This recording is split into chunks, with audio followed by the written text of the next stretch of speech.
Don't gamble with your brokerage.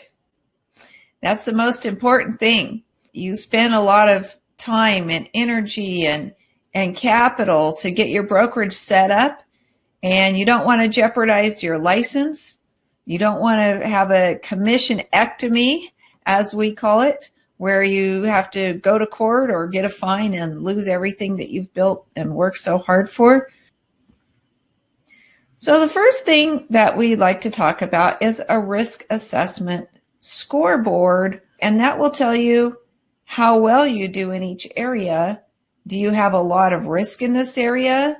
Is it rated 1, almost non-existent? Is it rated 2, reasonably possible, or 3, very likely?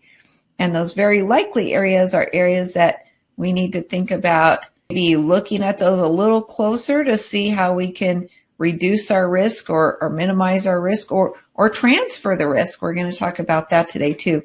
So this is an example that you see of a scoreboard. Now, wouldn't you agree the problem areas that are most critical to brokerages are advertising, because that's where agents can put anything out there and then your brokerage can get called on the carpet even if you didn't know about the ad, because we're supposed to be supervising the agents. Independent contractor versus employee. That could be a huge trouble area. We're going to talk about that today too. What about the code of ethics with the Realtor Association? What about trust accounts?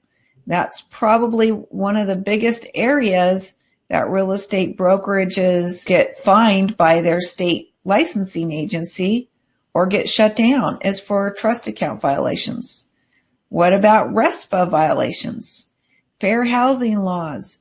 And last but not least are those unhappy clients. Womp womp.